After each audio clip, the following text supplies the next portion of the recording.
ప్రభు నామమున కూడి వచ్చిన మీ అందరికీ మరొకసారి పేర్కొన్న వందనాలు తెలియజేస్తున్నాను. దేవాతి దేవుడు మన దాని గురించి నీ ధన్యతను బట్టి స్తుతిస్తూ ఆయన సన్నిధిలో ఈ యొక్క ఉదయకాల సమయంలో ఆయన ఆరాధించడానికి మనందరినీ నడిపించిన దేవాతి దేవునికి మరొకసారి కృతజ్ఞతాస్తుతులు చెల్లిస్తూ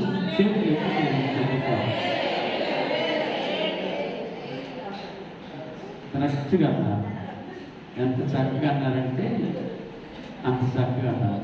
ఓకే, ఒకసారి గట్టిగా హల్లెలూయా చెప్తాం. దేవుని స్తోత్రాలు. ఈ యొక్క ఉదయకాల సమయంలో మన దేవునికి అనేకమైన నామాలు కలిగిన దేవుడు. ఆయన నామములో ఒక స్పష్టత కనిపిస్తుంది. ఆయన నామాల్లో ఒక శబ్దం ఉచ్చరించబడుతూ ఉంటుంది. ఆయన నామంలో మహాశక్తి ఉంటుంది. ఆయన నామము అన్ని నామముల కంటే ఉన్నతమైన నామం అని దేవత దేవుడు సెలవిచ్చాడు.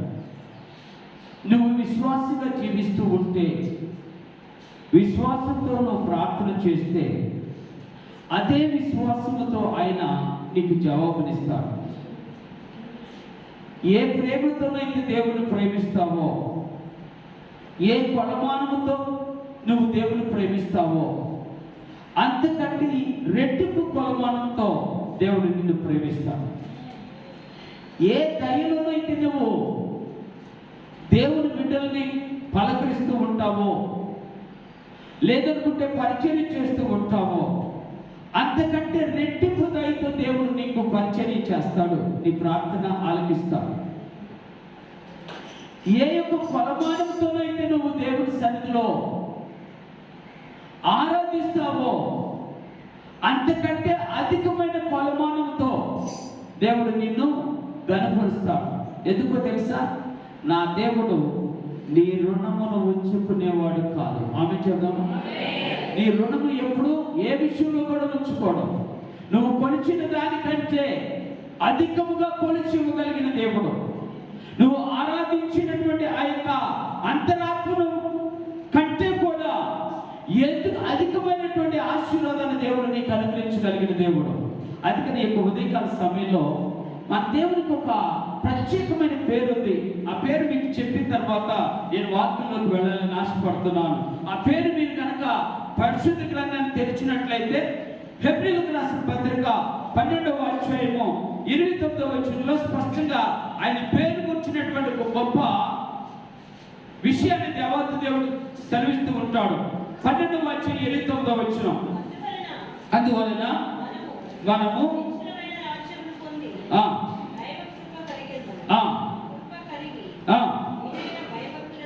వినయ భయభక్తులతో దేవునికి ప్రీతికరమైన సేవ చేయడము. ఏలయనగా మన దేవుడు దహించు అగ్ని అయి ఉన్నాడు. ఆమె చెప్తాం.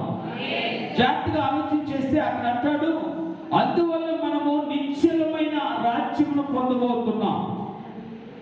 మనకంటే ముందు పొందుకున్న వారు ఉన్నారు, మనము కూడా పొందబోతున్నాము. కాబట్టి మనం ఏమంటున్నాడంటే దేవత దేవుడు దైవ కృప కలిగి ఉందాం.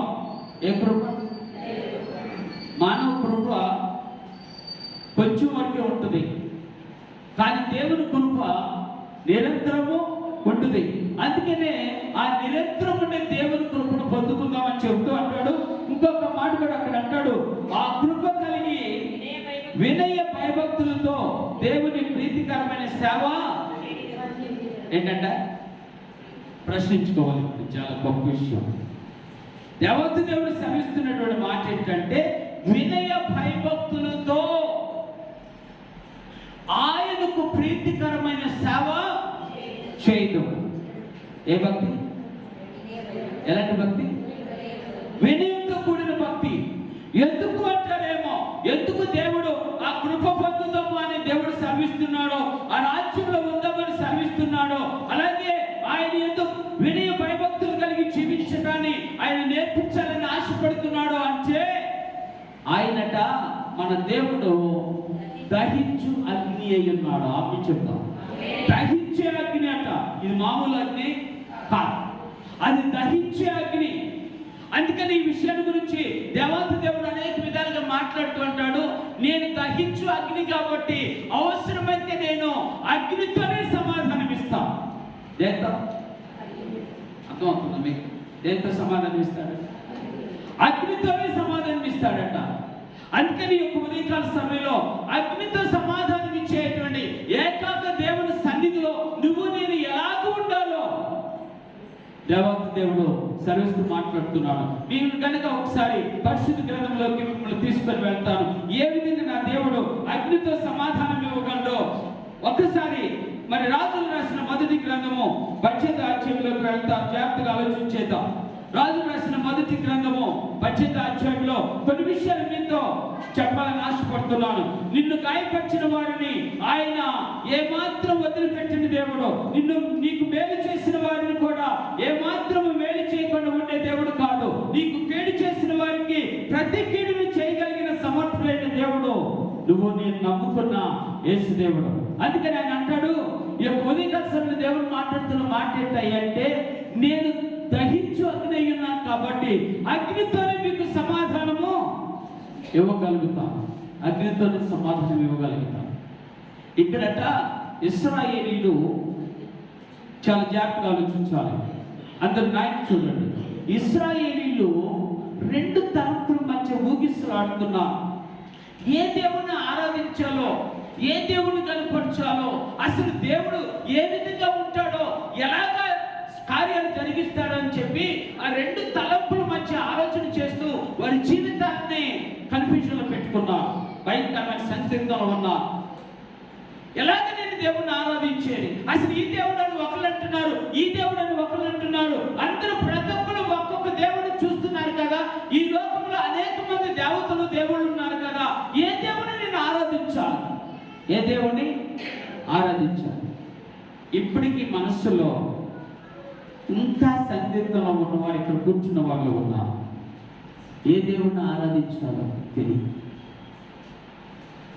నిజంగా నువ్వు నమ్ముకున్న దేవుడు నీ జీవితంలో కార్యాలు చేస్తాడని ఆలోచన చేసినప్పుడు ఆ దేవుడిని ఏమాత్రము కూడా విడిచి పెట్టలేవు. ఆ దేవుడిని కలిగి ఉండకుండా నువ్వు ఉండలేవు. అందుకని దేవత దేవుడిని సర్విస్తూ అంటాడు, ఈ 2 తలంపుల మధ్య బాగా బాధపడుతుంటే ఇశ్రాయేలీయుల దేవుడైనటువంటి యెహోవా ఎంత గొప్పవాడో నేను నిరూపిస్తాను అని చెప్పేసి ఒక భక్తుడు, ఏలియా అనే భక్తుడు అక్కడ నిలబడిపోయాడు. నేను ఆరాధించే దేవుడు అగ్నితో సమాధానం ఇవ్వగలిగిన దేవుడు. నేను ఆరాధించే దేవుడు, నేను సేవించే దేవుడు సకల కార్యాలను జరిగించగలిగిన దేవుడు అని చెప్పి లోకానికి చాటి చెప్పాలి. అది నా ఆలోచన అన్నాడు. ఈ రోజున నీకు నాకు కూడా అదే బాధ్యతను అప్పగిస్తున్నాడు. నీకు నాకు కూడా అదే భారాన్ని దేవుడు పెడుతున్నాడు. కానీ మనం ఏం చేస్తున్నాము? ఎక్కడున్నంతసేపు ఈ భారాన్ని ఎత్తి మీద పెట్టుకుంటున్నాము. బయటకు వెళ్ళిన తర్వాత ఆ భారాన్ని పక్కన పెట్టి మన జీవితాన్ని యథావిధిగా సుఖానికి, సంతోషానికి, ఆనందానికి వాటికే అప్పగిస్తున్నాం. కానీ ఈరోజు దేవుడు మాట్లాడుతున్న మాట ఏంటంటే, నువ్వు చేసే ఆరాధన నీ యొక్క దేవునికి ఇష్టపూర్వకంగా ఉంది అంటే దేవుడు నీ జీవితంలో కార్యాలు చేయకుండా మానడు. దేవునికి ఇచ్చేటువంటి విషయంలో, దేవునికి ఇచ్చే సమయం విషయంలో నువ్వు ఎంతగా ప్రయాసపడతావో అంతకంటే రెట్టింపైన ఆశీర్వాదాలు దేవుడు నీకు అనుగ్రహిస్తాడు. అందుకని చెబుతున్నాడు ఈ ఉదయకాల సమయంలో ఆయన ఆ 2 తలంపుల మధ్య మీరు ఎలా ఉంటారయ్యా, ఒక పని చేద్దాము అని చెప్పి భక్తులైనటువంటి ఏలియా వాళ్ళ ముందు నిలబడ్డాడట. ఇది చాలా ఆశ్చర్యమైన విషయం. ఎందుకంటే ముందు కాలంలో చూసినప్పుడు, ముందు అధ్యాయంలో చూసినప్పుడు ఏలియా తన జీవితంలో అయ్యో నేను మరణమైతే బాగుండు, ఈ బాధ నేను భరించలేకపోతున్నాను, చనిపోతే బాగుండు అని చెప్పి తల్లడిల్లినటువంటి దినాలు ఉన్నాయి ఆయన జీవితంలో. కరువుతో, కాటకంతో చాలా భయంకరమైన పరిస్థితులు ఎదుర్కొన్నాడు. ఆహాబు ముందు నిలబడాలంటే భయం వేసిపోతుంది. ఏం చంపేస్తాడో ఈ మనుషుడు, ఎలా చంపేస్తాడో తెలియనటువంటి పరిస్థితులు. ఎందుకంటే ఆహాబేమో బయలు దేవతలను ఆరాధించండి, అశుర దేవతలను ఆరాధించండి అని ఆహాబు రాజుగా ఉండి అనేక మందికి వాగ్దానాలు చేస్తున్నాడు, అనేక మందిని హెచ్చరిస్తున్నాడు, అనేక మందిని ప్రోత్సహిస్తున్నాడు. కానీ ఏలి అయితే నేను బ్రతికితే మాత్రము నా ప్రభు కోసం బ్రతుకుతాను, చచ్చినా పర్వాలేదు అనుకున్నాడు. కానీ అలాంటి ఏలియా ధైర్యం కలిగి ఆహాబు ముందుకు వచ్చి, ఏ ఆహాబు రాజా, నువ్వేమనుకోవద్దు, ఒక విషయం చెప్తాను. నువ్వు దేవుణ్ణి ఆరాధించొద్దంటున్నావు, నువ్వు దేవుణ్ణి మహిమపరచొద్దంటున్నావు, దేవుడు నిన్ను శ్రమ పెడుతున్నాడని చెప్పి లోకానికి సాటి చెప్తున్నావు. కానీ నేను ఒక మాట చెప్తాను, ఒకవేళ అదే నీ దేవుడు అలాగ చేయగలిగిన దేవుడైతే, అదే విధంగా నా దేవుడు కూడా అలా చేయగలిగిన దేవుడైతే, నేను నా దేవుని విడిచిపెట్టి నీ దేవుని ఆరాధిస్తా. లేదనుకుంటే ఒక మాట చెప్తున్నాను, నువ్వు కనుక ఒకవేళ ఓడిపోతే నా దేవుని ఆరాధించడం నేర్చుకో అన్నాడు. నా దేవుని ఆరాధించడం నేర్చుకున్నాడు. మీ బయలు దేవతల యొక్క ప్రవక్తలు ఉన్నారు కదా, వాళ్ళందరినీ పిలవండి. అషర దేవత యొక్క ప్రవక్తలు ఉన్నారు కదా, వాళ్ళందరినీ కూడా పిలవండి. నేను కూడా వస్తాను, ఇద్దరం కరిమేలు మీద నిలబడతాం. ఆమె చెప్తాం. ఎక్కడ నిలబడదాం? కరిమేలు దగ్గర నిలబడదాం, ఆ పర్వతం మీద నిలబడదాం. అక్కడ దేవుడు నీకు జవాబిస్తే నీ దేవుని నేనే ఆరాధిస్తా, బయలుదేవతను ఆరాధిస్తా, అశ్వర దేవతను ఆరాధిస్తా, నీకంటే ఇంకా ఘనంగా ఆరాధిస్తా. ఒకవేళ నా దేవుడు జవాబిస్తే నువ్వు నీ ప్రవక్తలందరూ కలిసి నా దేవుడిని ఆరాధించాలి, నా దేవుని ఆరాధించాలి. ఈరోజు ఎందుకు విషయం చెప్తున్నట్టు నా ప్రేమ దేవుని బిడ్డలారా, దేవుడు మహిమ కలిగిన దేవుడు కాబట్టి ఆయన రెండు తలంపుల మధ్య ఉన్నటువంటి ఆ మనుషులందరినీ ఒక ఏకరీతిగా ఏక దేవుని ఆరాధించేవారుగా చేయాలని ఆశించాడు. కాబట్టి వెంటనే ఆయన ఒక నిర్ణయం తీసుకున్నాడు. ఓకే, నువ్వు చెప్పింది బాగుంది, నువ్వు చెప్పింది చాలా బాగుంది. ఒకవేళ మా దేవుడు కనుక మాకు కనుక జవాబిచ్చారంటే, మా బయలు దేవతలకు జవాబిచ్చారంటే, ఒకవేళ అశ్వర దేవతలకు జవాబిచ్చారంటే, ఆ తప్పనిసరిగా నిన్నే నేను కూడా నీతో కలిసి ఆ బయలుదేవతల్ని ఆరాధిస్తాను. లేకపోతే సజీవుడైన నా దేవుని నీవు ఆరాధించాలి. ఈ బయలు ప్రవక్తలందరూ కూడా నా దేవుని ఆరాధించాలి, లేదనుకుంటే వాళ్ళు మరణం అవ్వాలని శాసించాడు. శాసించి ఒక మాట చెప్పాడు, అయ్యా మీరు బయలుదేవతల్ని ఆరాధించాలని మీరు ఆశపడుతున్నారు కదా, నేను దాని విషయంలో ఏం మాట్లాడటలేదు. ఒక పని చేద్దాం, ఒక ఎద్దును తీసుకుందాం, ఒక బలిపీఠం కట్టుకుందాం, ఆ బలిపీఠం మీద మీరు ఒక ఎద్దును పెట్టి మీరు మీ దేవుడికి ప్రార్థన చేయండి అన్నాడు. ఎక్కడ ఎక్కడ మీ దేవుడికి ప్రార్థన చేయండి, మీ దేవుడు జవాబిస్తే తప్పనిసరిగా నేను కూడా అందరి ముందు ఒప్పుకుంటాను, బయలుదేవతే నిజమైన దేవుడు అని, అశ్వర దేవుడే నిజమైన దేవుడు అని. అక్కడ 850 మంది ప్రవక్తలు నిలబడ్డారు ఒక ప్రక్క. కానీ ఆ దినాన ఏలియా ఒక్కడే నిలబడ్డాడు. అవి చూద్దాం.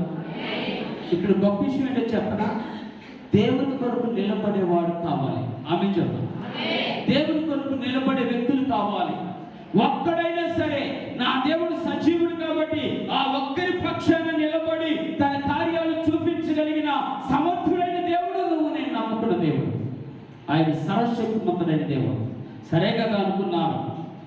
ఉదయం మొదలెచ్చారు, బలిపీఠం కట్టారు, దహన బలి పెట్టారు, అగ్నిని రాగ చేయడానికి దేవుని యొక్క అంటే బయలుదేవత నుండి అగ్ని రావాలి కాబట్టి వీళ్ళందరూ ప్రార్థన చేస్తున్నారు, యాచన చేస్తున్నారు, కోసుకుంటున్నారు, భయంకరంగా అరుస్తున్నారు.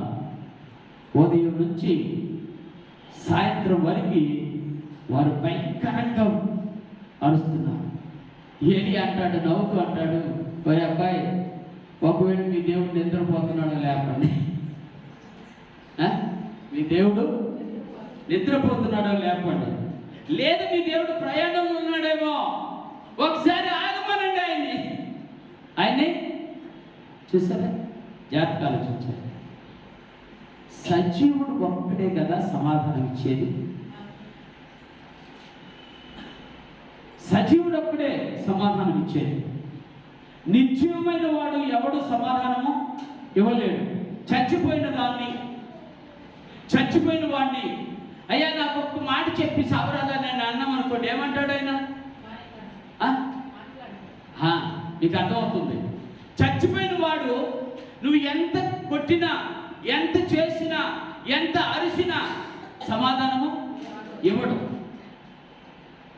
బయట దేవతలు కూడా చనిపోయిన వారితో సమానం. అందుకే బైబిల్లో చెప్పిన మాట ఏంటంటే అవన్నీ ఒట్టి విగ్రహములే. అవి ఒట్టి విగ్రహములు, అవి మట్టి విగ్రహాలు. అవి కళ్ళుండి చూడు, చెవులుండి విను, హృదయం ఉండి గ్రహించలేవు, నోరుండి మాట్లాడలేవు. ఇంకా నేటి తరము వాటి వెంటే పరుగులెడుతున్నాయి. అర్థమవుతుందా?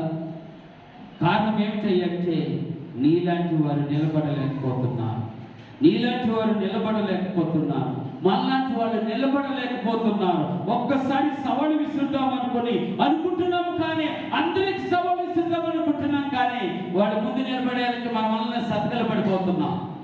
అందుకని ఉదయకాల సమయంలో నా ప్రేమ తెలిపెట్టారా, సజీవుడు ఒక్కడే వినగలుగుతాడు, సజీవుడు ఒక్కడే చూడగలుగుతాడు, సజీవుడు ఒక్కడే మాట్లాడగలుగుతాడు, సజీవుడు ఒక్కడే గ్రహించగలుగుతాడు, సజీవుడు ఒక్కడే నడవగలుగుతాడు, కార్యాలు చేయగలుగుతాడు. ఆ సజీవుడు ఎవరో ఈ ఉదయకాల సభ్యులు మీకు చెప్పాలని ఆశపడుతున్నా. ఆ సజీవుడైన దేవుడి కార్యాలు మనం చూడాలంటే ఎలాగ ఉంటే బాగుంటుందోనని కొన్ని విషయాలు మీతో చెప్పాలని ఆశపడుతున్నాను. పరిశుద్ధ గ్రంథంలో ఒక మాట మీకు చదివి వినిపిస్తాను. పరిశుద్ధ గ్రంథంలో మొదటి రాజుల గ్రంథము 18వ అధ్యాయము 30వ వచనం చదువుతున్నాను, జాగ్రత్తగా ఆలోచించేద్దాం. అక్కడ అంటాడు, అప్పుడు ఏలియా నా దగ్గరకు రండని జనులందరితో చెప్పగా జనులందరూ అతని దగ్గరకు వచ్చి అతడు క్రింద పడద్రోయబడి ఉన్న యెహోవా బలిపీఠమును బాగు చేసెను. చాలు, దేవుని స్తోత్రం. అక్కడ దేవుడు సెలవిస్తున్నటువంటి మాట ఏంటంటే జవాబిచ్చేది నా దేవుడే. ఎవరిస్తారు జవాబు? సజీవుడు ఇస్తాడు. సజీవుడు కలిగిన దేవుడు, జీవం కలిగిన దేవుడు ఇస్తాడు జవాబు. నాకు జవాబిచ్చేవాడు ఎవరు? నా దేవుడే అని సాక్షి చెప్పాడు ఏలియా. నాకు జవాబిచ్చేది, నా కార్యాలు జరిగించేది, నా పట్ల కృప చూపించేది, నా జీవితాన్ని బాగు చేసేది, నా అంతరాత్మను శుద్ధి చేసేది ఆయన ఒక్కడు మాత్రమే అన్నాడు. ఎవరక్కడ? కదా, యేసుక్రీస్తు అక్కడే. అందుకని యేసుక్రీస్తు దేవాతి దేవుడి దగ్గర ఒక అద్భుతమైనటువంటి తీర్మానం చేసుకొని నా దేవుడు జవాబిస్తాడు, కావాలంటే చూసుకోండి అన్నాడు. చూసుకోండి అంటే వాళ్ళు అనుకున్నారు మన దేవుడు జవాబు ఇవ్వలా. ఒకవేళ కనుక ఏలియా దేవుడు జవాబు ఇచ్చాడు అంటే మనమందరం చచ్చిపోతాం. ఏలియా మామూలుడు కాదు, ఆయన మహారోషము కలిగిన వాడు. ఏలియా ఎలాంటి వాడు తెలుసా? మహారోషము కలిగిన వాడు. చావునన్నా చేస్తాను కానీ బయలుదేవతకు మాత్రం నేను మొక్కను అన్నాడు. సావునన్నా చేస్తాను కానీ ఓ యెజబెలు నీ మాట నేను ఎన్నడను ఆలోచన చేయను, నీ మాటకు లోబడను అని చెప్పి సవాళ్ళు ఇస్తున్నటువంటి వాడు. చావునన్నా చేస్తాను కానీ నా దేవుడు మాత్రం విడిచిపెట్టను అని ఘనంగా చెప్పినటువంటి వాడు. అంత గొప్ప ప్రవక్త ఏలియా ప్రవక్త ఎక్కడ నిలబడ్డాడు? కర్మేలు మందిరం మీద కర్మేలు మీద నిలబడ్డాడు. కర్మేలు పర్వతం మీద నిలబడి దేవాతి దేవుడు సరిస్తున్నటువంటి మాట ఏంటో చెప్పనా? ఇక్కడ నీ జీవితంలో దేవుడి కార్యాలు చూడాలని నువ్వు ఆశపడుతున్నావు, నాకు తెలుసు. ప్రతి ఒక్కరూ ఆశపడతారు. ఈ రోజు నా దేవుడి కార్యాలు నాకు వద్దని వారు ఎవరైనా ఉన్నారని చేతులు ఎత్తండి. నా దేవుడు నా కార్యాలు, నా జీవితంలో కార్యాలు జరగకూడదని నేను ఆలోచన చేస్తున్నాను వారు ఎవరైనా ఉన్నారంటే ఎవరు ఉండరు. అందుకని ఆ మహాభక్తుడు ఒక అద్భుతమైన కార్యాలు చేశాడు.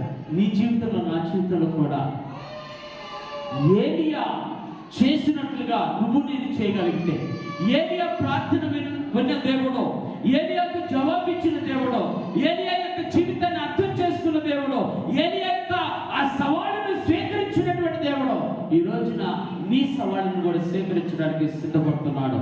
ఆయన సజీవుడైన దేవుడు. ఆయన నీ సవాళ్ళను స్వీకరించాలంటే, నీకు సమాధానం ఇవ్వాలంటే, నీ జీవిత విషయంలో ఆయన తలదూర్చాలి అంటే నువ్వు చేయవలసినటువంటి 3 కార్యాలు చెప్పి నేను ముగిస్తాను. మొదటి కార్యం దేవత దేవుడు శమిస్తూ అంటాడు, ఏది అట, వాళ్ళందరూ బలిపీఠం కట్టుకున్నారు కదా, వాళ్ళందరూ బలిపీఠం కట్టుకుంటే అక్కడే ఒక బలిపీఠం ఉందట, అది పడద్రోయబడిన బలిపీఠం అట. ఎక్కడ ఎక్కడ? కర్మేలి దగ్గరే. ఏమైపోయింది బలిపీఠము? దేవుని బలిపీఠం ఏమైపోయింది? పడద్రోయబడింది. వెంటనే ఏమి అనుకున్నాడట, ఈ పడద్రోయబడిన బలిపీఠం నేను కట్టుకోవాలి. దేవుని స్తోత్రాలు.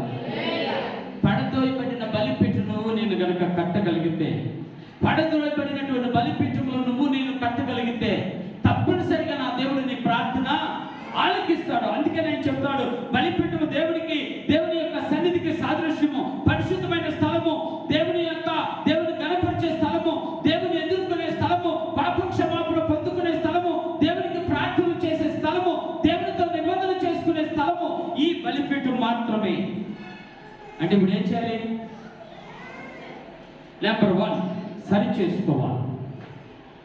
పడిద్రోయబడింది మన బలిపీఠం. పాప క్షమాపణ లేని జీవితాలు అయిపోయి ఇంకా పాపం జీవితంలోనే మగ్గిపోతున్నటువంటి ప్రజలుగా మిగిలిపోతున్నామేమో. ఏమైపోయింది నీ బలిపీఠం? పడిద్రోయబడింది. దేవుని సన్నిధి విషయంలో భయం లేదు అంటే నీ బలిపీఠం ఏమైంది? పడిద్రోయబడింది. దేవుని సన్నిధి విషయంలో ఏమాత్రము కూడా జాగ్రత్త లేదు. ఏమైపోయింది నీ బలిపీఠము? పడిద్రోయబడింది. దేవుని సన్నిధి విషయంలో కనీసం ప్రార్థన లేదు. ఒకవేళ ఈ రోజు మిమ్మల్ని కనుక అడిగానంటే, అమ్మ మీరు వచ్చేటప్పుడు బలలో చేయి వేస్తున్నాం కదా, ఎంతమంది ప్రార్థన చేశారని అడిగితే చాలా మంది చేతులు ఎత్తుతారు కదా. అది కొంతమంది అయితే తెలుగులో మంచిగా సమాధానం చెప్తారు. ఏమన్నారు తెలుసా? అయ్యా నువ్వు ప్రార్థన చేసుకుని రమ్మన్నావు కాబట్టి అందుకని మీరు లేట్ అయ్యమని చెప్పారు. రకాలు ఉన్నారు. ఎందుకు లేట్ అయ్యారంటే మీరు ప్రార్థన చేసుకుని రమ్మన్నారుగా అందుకనే లేట్ అయ్యమని చెప్పేటువంటి మనుషులు ఉంటారు. జాగ్రత్తగా ఆలోచించండి. ఈరోజు ఎందుకు విషయం చెప్తున్నా అంటే, నీ బలిపీఠం పాడైపోయింది. నీ బలిపీఠము పడద్రోయబడింది, పడద్రోయబడింది.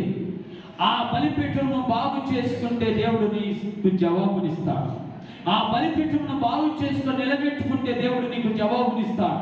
పాడైపోయినటువంటి నీ బలిపీఠమును ఒక్కసారి బాగు చేసుకోవడానికి ప్రయత్నం చేయి. నువ్వు జస్ట్ అయ్యా నేను చేస్తాను నా బలిపీఠాన్ని అనుకుంటే చాలు. పాపం క్షమాపణ నీకు వస్తుంది, పరిశుద్ధత నీకు వస్తుంది, ప్రభు ఈ సన్నిధిలో గడిపేటువంటి జీవితం నీకు వస్తుంది, ప్రభుని ఆరాధించేటువంటి జీవితము ఉత్సాహం నీలో వస్తుంది. ప్రభు సన్నిధిలో నువ్వు గొప్పగా మహిమపరిచేటువంటి ఘనపరిచేటువంటి ఆ జీవితాన్ని దేవుడు నీకు అనుగ్రహిస్తాడు. అర్థమైపోయింది. నేను బలిపీఠమును అలా ఉంటే, పాడైపోయినటువంటి బలిపీఠాన్ని అలానే ఉంచితే, శిథిలమైపోతున్నటువంటి బలిపీఠాన్ని అలా ఉంచితే నేను ఎంత ప్రార్థన చేసినా నా దేవుడు నా ప్రార్థన ఆలకించడం. ఎవరికి అర్థమైంది? ఏరియాకి అర్థమైంది. ఇది పడిద్రోయబడినటువంటి బలిపీఠం, పాడైపోయినటువంటి బలిపీఠం. ఇప్పుడు దీన్ని ఏం చేయలేను? ఆమె చేద్దామా? పాడైపోయిన బలిపీఠను బాగు చేసుకోగలిగితే నా ప్రియ దేవుని బిడ్డలారా, తప్పనిసరిగా నువ్వు ఏది ప్రార్థన చేస్తావు అది దేవుడు నీకు అనుగ్రహిస్తాడు. ఏ విషయంలో ప్రార్థన చేస్తావు అది దేవుడు నీకు అనుగ్రహిస్తాడు. అది కష్టమైన, నష్టమైన, ఇరుకైన, ఇబ్బంది అయిన, కరువైన, కాటకమైన ఏదైనా సరే నీ దేవుడు నీకు జవాబునిస్తాడు.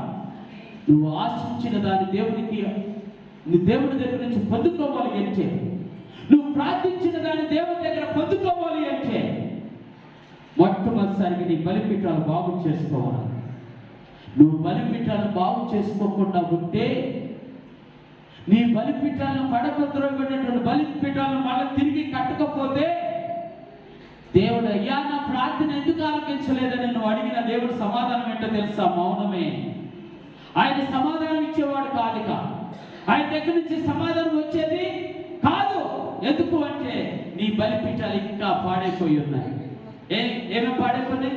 నీ బలిపీఠాలు పడిద్రోయబడి ఉన్నాయి. నీ బలిపీఠాలు పాడైపోయి ఉన్నాయి. నిజమైన క్రైస్తవ జీవితము ఎంత కాలం ఉన్నావో కానీ అలవర్చుకోవడం నీ చేత కావటం లేదు, అలవర్చుకోవడం నీ వల్ల కావటం లేదు. అంటే ఏంటి?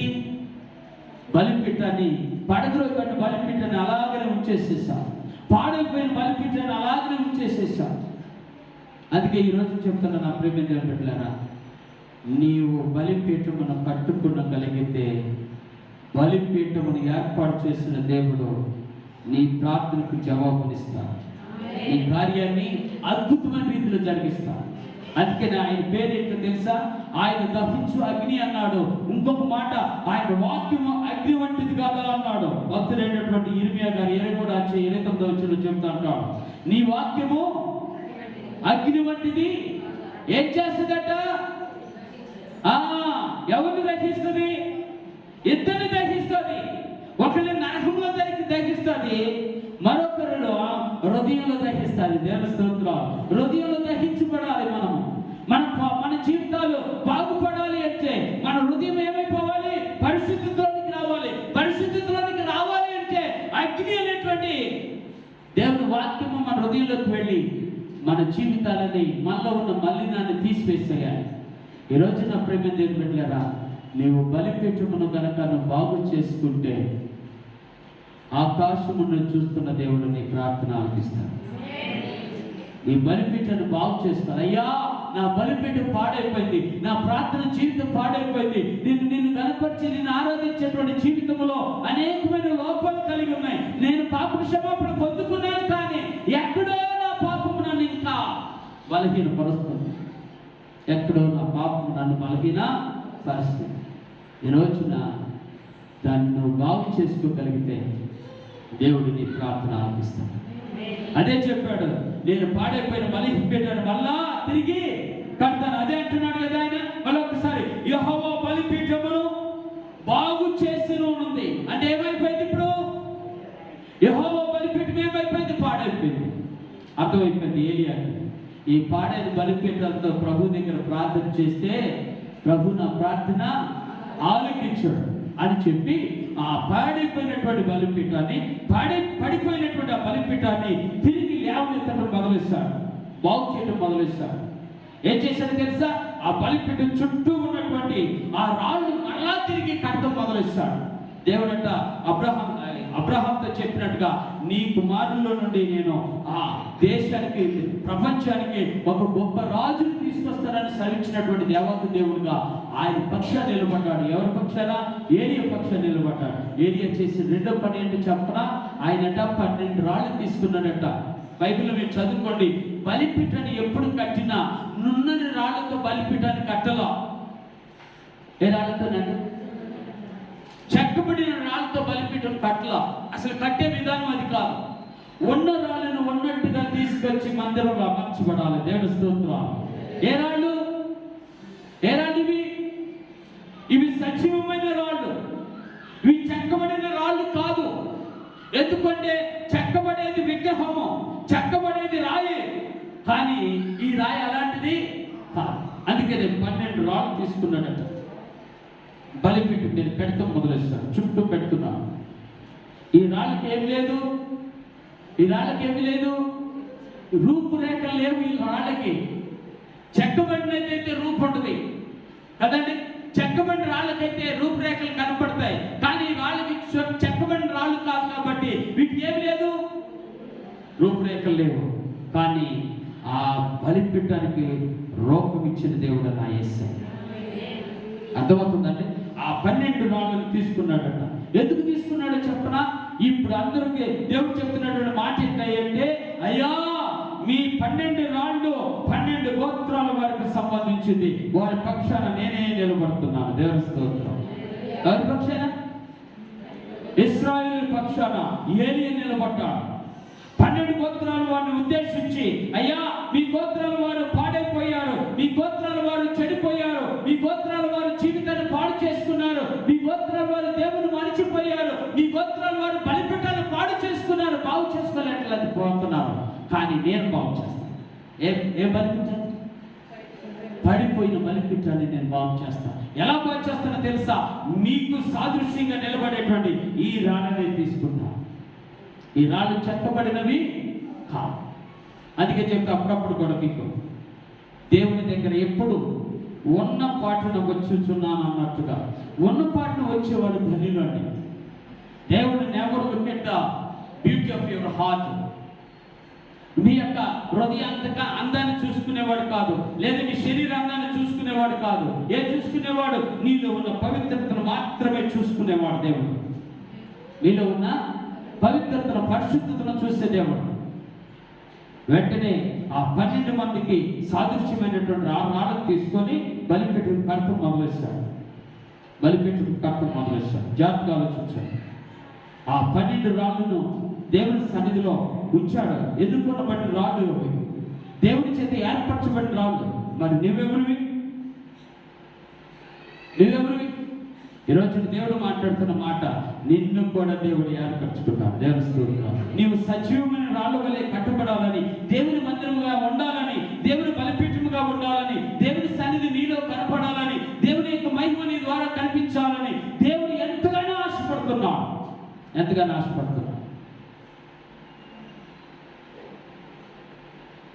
అందుకని వాళ్ళందరూ పక్షాన్ని నిలబడ్డాడు. ఈ రోజున ఏరియా ఒక్కడే ఎవరి పక్షాన్ని నిలబడ్డాడు? ఎవరి పక్షాన? ఇశ్రాయేలు 12 గోత్రాల వారి పక్షాన్ని నిలబడ్డాడు. కనీసం ఒక పేట పక్షాన మనం నిలబడలేకపోతున్నాం. కనీసం మన కుటుంబ పక్షాన్ని నిలబడలేకపోతున్నాం.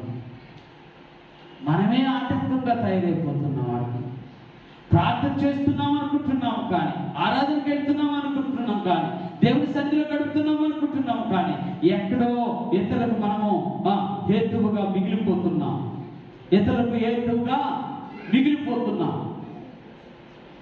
ఇతరులకు కారణం చూపిస్తున్నాం. ఏమని? ఇదిగో నీ వల్ల నేను దేవుని మందిరానికి రావట్లేదు తెలుసా అని చెప్పి అనగానే మన దగ్గర ఒక కారణం దొరికింది. నీ వల్ల నేను దేవుని దగ్గరికి రావట్లా, నీ వల్ల దేవుని సన్నిధిలో గడుపుతలా, నీ వల్లే ప్రార్థన చేయట్లా, నీ వల్లనే నా జీవితాన్ని బాగు చేసుకోవట్లేదు.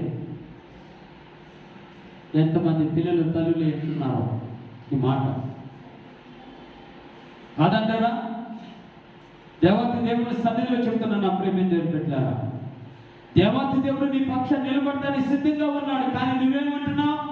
లోక పక్షాన, మనుషుల పక్షాన హేతువు కారణంగా ఉంటూ అనేక విషయాలు దేవుని సన్నిధిలో గడపాల్సిన నువ్వు ఎక్కడో నీ జీవితాన్ని పాడు చేసుకుంటున్నావు, బాగు చేసుకోలేకపోతున్నావు. ఇశ్రాయేలుని ఎన్నుకున్న దేవుడు నిన్ను ఎన్నుకోలేదా? ఇశ్రాయేలుని ఏర్పరచుకున్న దేవుడు నిన్ను ఏర్పరచుకోలేదా? నువ్వెందుకు దేవుని పక్షాన్ని నిలబడలేకపోతున్నావు? ఆయన చెప్పేశాడు, అయ్యా ఇక్కడ 850 మంది ప్రవక్తలు ఉన్నారు. మీ ప్రవక్తలు బయలుదేవత ప్రవక్తలు ఉన్నారు, అశ్విన దేవత ప్రవక్తలు ఉన్నారు. ఇప్పుడు మీరు బయలంటే బాగా ఇష్టపడుతున్నారు కదా, ఆ 450 మంది ప్రవక్తలు తీసుకుని రండి. కానీ నేను మాత్రం ఒక్కడనే నా దేవుని పక్షాన్ని నిలబడబోతున్నా, ఇశ్రాయేలు పక్షాన నేను నిలబడబోతున్నా అన్నాడు. ఆశ్చర్యం వేసింది. అనుకుంటారు బహుశా 850 మంది పోసుకొని అరిసి ప్రార్థన చేసి ఆలకించు దేవా బయలుదేవా అని అరిస్తే జవాబు ఇవ్వనటువంటి దేవుడు ఈ ఒక్క ఏరియా ప్రార్థన చేస్తే జవాబిస్తాడా అనుకుని ఉంటారు. ఈ ఒక్క చిన్న మందిరం ప్రార్థన చేస్తే జవాబిస్తాడా అనుకుంటున్నారేమో. ఈ రోజున దేవుడి సన్నిధిలో చెప్తున్న నా ప్రేమ దేవుడారా, నీవు నమ్ముకున్న దేవుడు సజీవుడు. నీ కార్యాల విషయంలో ఎన్నడూ ఆయన నెగ్లెక్ట్ చేయడు, అశ్రద్ధ చేసేవాడు కాదు. ఆలస్యం చేస్తాడేమో కానీ ఆలకించకుండా ఉండేవాడు కాదు నీ దేవుడు. అద్భుతం చేసే దేవుడు నీ దేవుడు. ఎందుకు అంటే ఆయనలోనే ఉంది. ఆయన పేరే అద్భుతకరుడు, ఆశ్చర్యకరుడు. ఆయన అద్భుతాలు చేసే దేవుడు, ఆశ్చర్యకార్యాలు చేసే దేవుడు. వెంటనే అనుకున్నాడు, నేను ఒక్కడే ఉన్నా నా దేవుడు నా పక్షాన నిలబడతాడు. ఎందుకంటే ఇశ్రాయేలు పక్షాన నేను నిలబడ్డాను. ఎవరు ఏమనుకున్నా నా దేవుడు జవాబిస్తాడనుకున్నా. వెంటనే బలిపీఠాన్ని కట్టాడు. వాడితో చెప్పాడు, అయ్యా మీరందరూ కలిసి చూస్తూ ఉండండి. మీరందరూ కలిసి బలిపీఠం మీద నేను మాంసం పెడుతున్నా, ఎద్దును కోసి మాంసం పెడుతున్నా. ఆ బలిపీఠం చుట్టూ మీరు కందకం తవ్వండి, ఆ కందకం వల్ల నీళ్లు పోయండి, ఆ మాంసం మీద నీళ్లు పోయండి. మీరు ఏం చేసినా పర్వాలేదు, నీళ్లు పోస్తూనే ఉండండి. 4 సార్లు 3 సార్లు ఆ నీళ్ళు ఆ యొక్క బలి అర్పించబడినటువంటి ఆ మాంసం మీద నీళ్లు పోస్తారు. కందకంలో నీళ్లు నిండిపోయింది. ఆ బలిపీఠం అంతా కూడా నీళ్లతో నిండిపోయింది. అటువంటి సమయంలో ఏలి ఒక చిన్న ప్రార్థన చేశాడు. ఆ ప్రార్థనలో ఉన్న 3 విషయాలు చెప్పి నేను త్వరగా ముగిస్తాను. పరిశుద్ధ గ్రంథంలో ఒక్కసారి వచనాన్ని చదువుతాను. ప్రార్థన చేసే విషయాన్ని గురించి దేవత దేవుడు సెలవిస్తూ చెబుతున్నటువంటి మాట పక్క పేజీకి రండి. 18వ అధ్యాయము 36వ వచనం చదువుతున్నాను. జాగ్రత్తగా ఆలోచన చేద్దాం. 36వ వచనంలో దేవుడు మాట్లాడుతూ అంటాడు, అస్తమయ్య నైవేద్యం అర్పించే సమయం ప్రవక్త ఏలియా దగ్గరకు వచ్చి ఇలాగ ప్రార్థన చేస్తున్నాం. ప్రవక్త ఏలియా దగ్గరకు వచ్చి ఇలాగ ప్రార్థన చేస్తున్నాం. యెహోవా అబ్రహాము ఇస్సాకు ఇశ్రాయేలుల దేవా, ఇశ్రాయేలు మధ్య నీవు దేవుడు అయి ఉన్నావని. ఎవరు దేవుడు? ఎక్కడున్నాడట? ఇశ్రాయేలుల మధ్యలో నువ్వు దేవుడు అయి ఉన్నావని లోకానికి తెలియాలి. ఆమేన్ చెప్తాం. నీ మధ్య దేవుడు అయి ఉన్నాడని నా యేసయ్య ఈ లోకానికి తెలియపరచాలి. అందుకే చెప్తా, ఇక్కడ ఘనత ఎవరికి కాదు, ప్రార్థన చేసిన నీకు కాదు, ప్రార్థన ఆలకించి ఆమేన్ చెప్పిన నాకు కాదు. ఏంటి ప్రార్థన చేసినప్పుడు అందరూ మోకరించినటువంటి మనకి ఎవరికి కాదు ఘనత. ఎవరికి కావాలి? దేవుడికి కావాలి.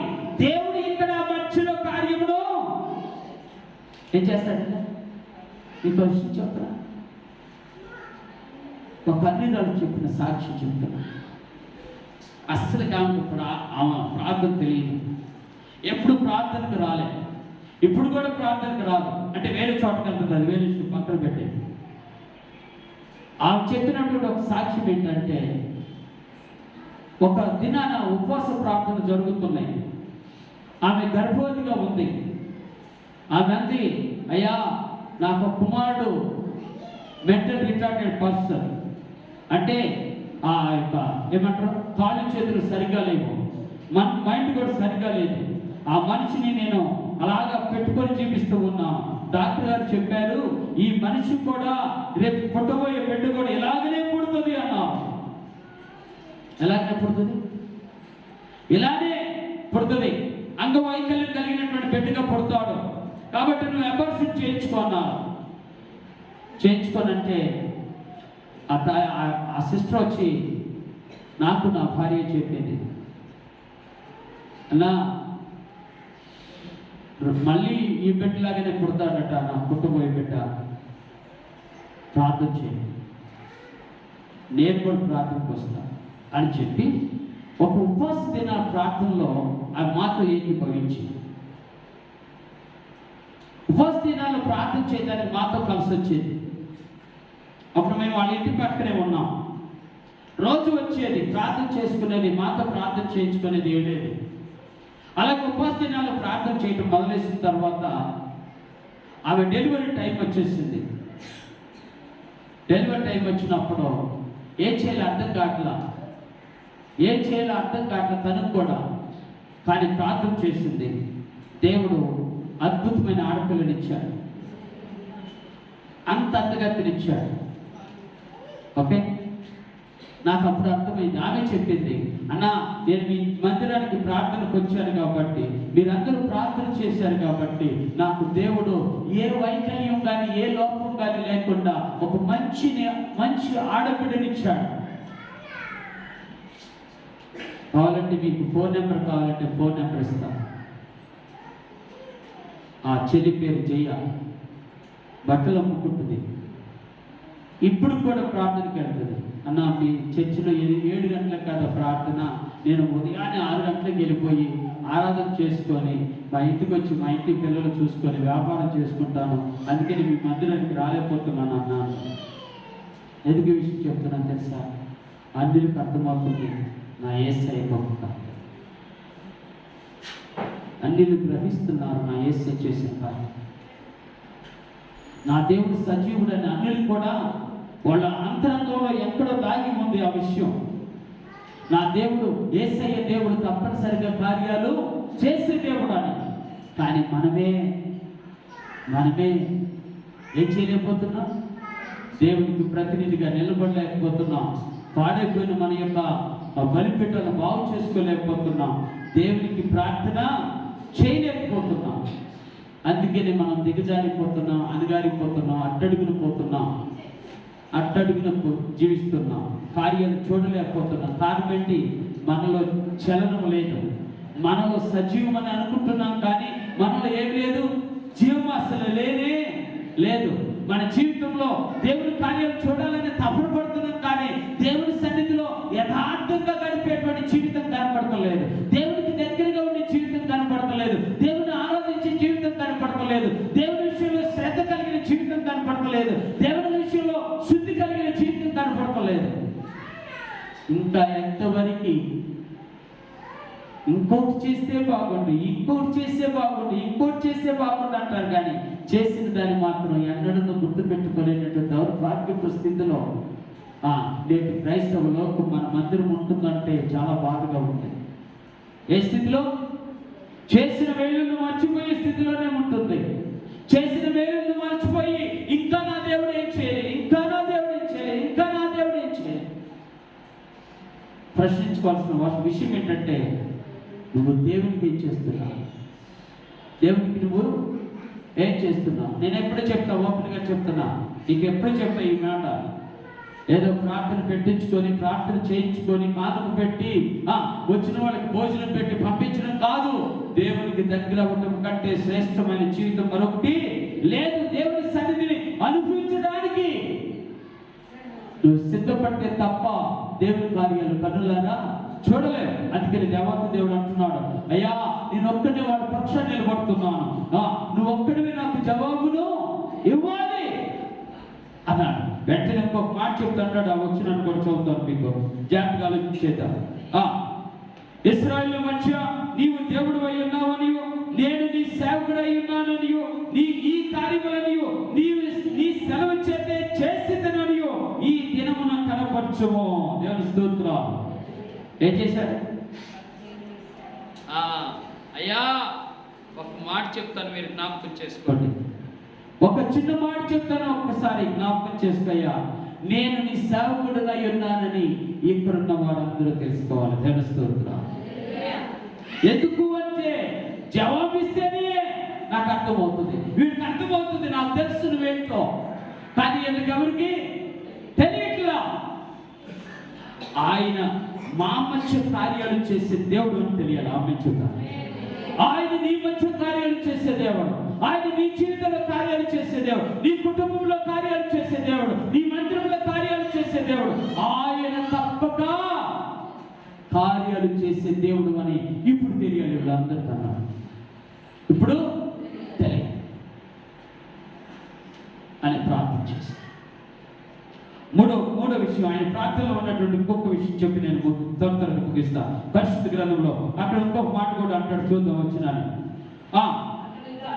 తెలియనట్టు అతడు ఇలాగ ప్రార్థన చేయుచుండగా యెహోవా అగ్ని దిగి దహన బలిని, బలి పశువును, కట్టెలను, రాళ్లను, బుగ్గిని దహించి కందకమందున్న నీళ్లను ఆరుపోచేసింది. దేవుని స్తోత్రం. ఒక చిన్న ప్రార్థన ఏంటంటే, ఒక చిన్న ప్రార్థన ఎంత గొప్ప కార్యం చేసిందో. దేవుని స్తోత్రం. కారణం ఏమిటి? ఏలియాలో యథార్థత ఉంది, ఏలియా ప్రార్థనలో యథార్థత ఉంది, ఏలియా జీవితంలో యథార్థత ఉంది. దేవుని పట్ల ఆసక్తి కలిగిన వాడిగా ఉన్నాడు, రోషము కలిగిన వాడిగా ఉన్నాడు. అన్నాడు, అయ్యా ఒక్కసారి నా ప్రార్థన. ఎన్నిసార్లు? ఈ ఒక్క మాట ఆయన ఒక్కసారి చెప్పాడు. మనమైతే నేను చెప్తూనే ఉంటాం. ఒకసారి ప్రార్థన ఆలకించిన తర్వాత కూడా మళ్ళీ ఒక్కసారి ప్రార్థన. తప్పులేదు మీరు అనేది, మనం అలాంటి తప్పు కాదు. ఏది కార్యం చేయాలి? ఒక మాట చదువుతా పరిశుద్ధ గ్రంథంలో 103వ కీర్తనలో ఒక మాట మీకు చదివి వినిపిస్తాను. 103వ కీర్తన 1వ వచనం 2వ వచనం చదువుతున్నాను, జాగ్రత్తగా ఆలోచించండి. నా ప్రాణమా యెహోవాను సన్నతించుము, నా అంతరంగమున సమస్తమైన పరిశుద్ధ నామమును సన్నతించుము. నా ప్రాణమా యెహోవాను సన్నతించుము. ఆయన చేసిన ఎన్ని ఉపకారములలో అంటే ఒక్కదాన్ని కూడా మర్చిపోవద్దని. మనం అన్నీ మర్చిపోతాం, కావాలని దానికోసం మళ్ళీ ఎదురు చూస్తాం. అన్నీ మర్చిపోతాం. ఒకటి కాదు, ఎన్నో మేలు చేశాడు.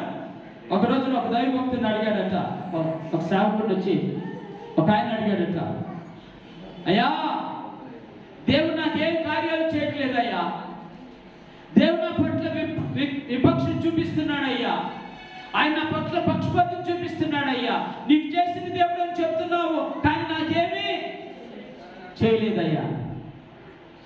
ఈ కార్యం చేయలేదు కదా, ఇది నిజమేనా? అవునయ్యా. నిజంగా చేయలేదు కదా? నిజమేనయ్యా. అయితే నీకేం కార్యాలు కావాలో కోరుకో అన్నాడట. ఏం లేదయ్యా, నా ఇంట్లో విత్తనాలు లేవు, నా ఒంట్లో రక్తం లేదు. ఏం లేవు? ఇంట్లో విత్తనాలు లేవు, ఒంట్లో రక్తం లేదు. నేను చనిపోవడానికి సిద్ధంగా ఉన్నా, అందుకే నేను నా దేవుని కార్యాలు చూడాలనుకుంటున్నా అన్నాడు. వెంటనే ఆ దేవుడు దయచేయండి అన్నాడట, ఒక పని చేస్తాను, నీకు ఎంత కావాలో అన్ని విత్తనాలు ఇంటికి పంపిస్తాను. అన్ని విత్తనాలు అంటే ఆహారం సమృద్ధిగా పంపే, ఎంత కావాలో కోరుకో, అన్ని పంపించేస్తా. కానీ ఒకటి మాత్రం చెప్తా, అన్ని పంపించిన తర్వాత నీ హ్యాపీ కదా? హ్యాపీనయ్యా. అయితే ఆ హ్యాపీగా ఉన్న సమయంలో నీ ప్రాణం నాకు ఇవ్వు అన్నాడు. గుడి జలుమ ప్రాణం నాకు ఇవ్వు. నీకు అన్నీ ఉన్నాయి కదా, నీకు అన్నీ ఉన్నారు కదా, అందరూ ఉన్నారు కదా, ఆ ప్రాణం నాకు ఇవ్వు.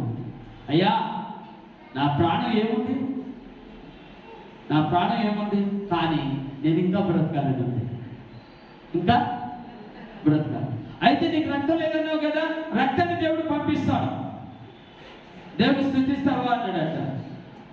రక్తాన్ని పంపించిన తర్వాత చూస్తాలే అన్నాడట. అంటే మన మనుషులు కూడా అంతే, పంపించిన తర్వాత రక్తాన్ని పంపించిన తర్వాత చూస్తాలే అన్నాడంట. సరే కదా అని చెప్పి దేవుడు రక్తాన్ని పంపించాడట. ఆ సేవకుడు ప్రార్థన చేస్తాడు. రక్తాన్ని పంపిస్తే కాలండి ఇప్పుడు వెళ్ళి చెక్ చేసుకో, నీకు రక్తం ఎంత దొరుకుతుందో నీకు అర్థమవుతుంది అన్నాడు. అయ్యా నాకు అర్థమవుతుంది, ఇప్పుడున్న నీరసం మొత్తం పోయింది, చక్కగా నేను హ్యాపీగా ఉన్నా, నాకు అర్థమవుతుంది. అయితే మరి దేవుడు స్తుతిస్తావా అన్నాడు. వెంటనే అన్నాడట, ఇంకో కార్యం చేస్తే బాగుంటుంది. ఏం కార్యం? నీకు మొత్తం నా ఇంట్లో అన్ని ధనంతో నిండిపోవాలి అన్నాడు. సరే కదా అని చెప్పి దేవుడు మరలా సేవకుడు ప్రార్థన చేస్తే ఆ ఇంటి ధనంతో నిండిపోయింది. అప్పుడు అన్నాడట, ఇప్పుడన్నా దేవుడి మందిరానికి వస్తావా అంటే, అయ్యా ఇంకొక కార్యం చేయి, ఇంకొక కార్యం, నాకు అందమైన భార్య కావాలి. అవునా? అయితే ఆ కార్యం దేవుడు చేస్తాడు, అందమైన భార్యని ఇస్తాడు. అప్పుడన్నా దేవుని దగ్గరికి వస్తావంటే, అందమైన భార్యని ఇచ్చిన తర్వాత అన్నాడట ఆయన, నేను ఈ అమ్మాయితో ఆనందించడం సరిపోతుంది, నిన్ను ఆరాధించే సమయం నాకు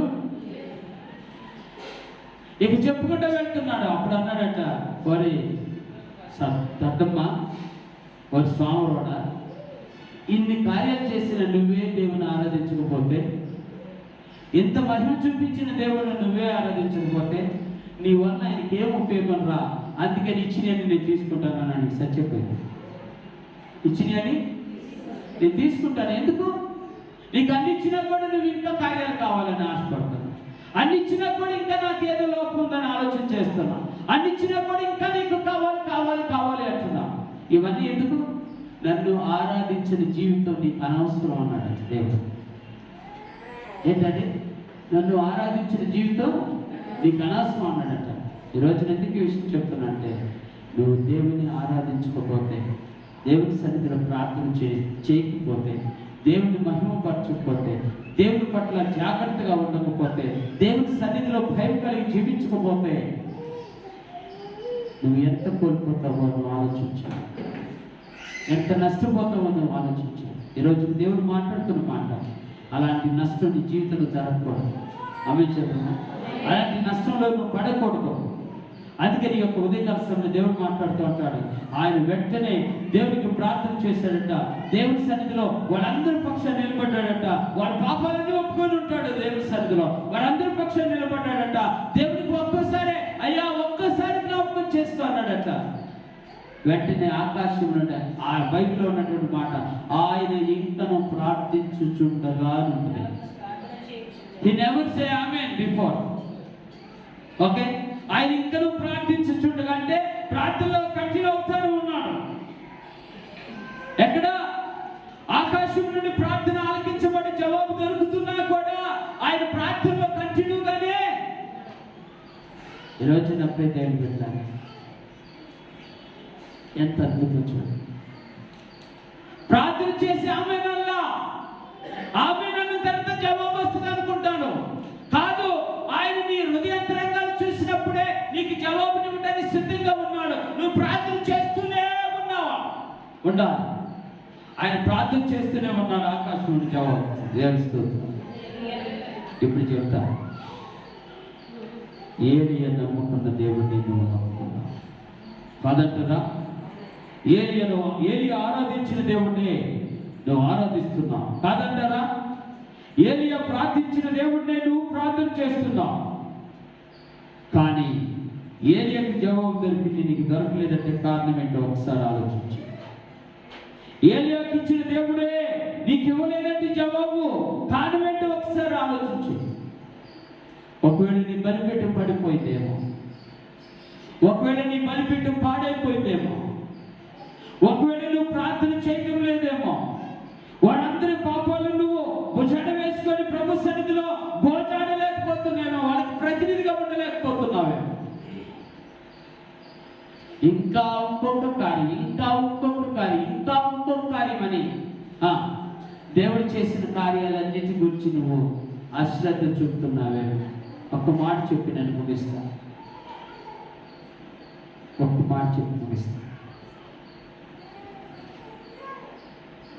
ఎన్ని సంపాదించినా,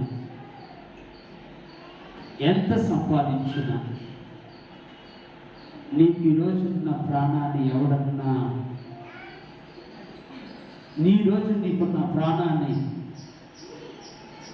ఎవడైనా ప్రాణం ఉంది కదా అనుకొని సంతోషపడలేదా? నేనైతే అదే చెప్తాను. నాకు ప్రాణం ఇచ్చాడు, ఎందుకంటే శ్రేష్టమైన జీవితం అవసరం లేదు. నా దేవుడు ఇచ్చింది ఎందుకో తెలుసా?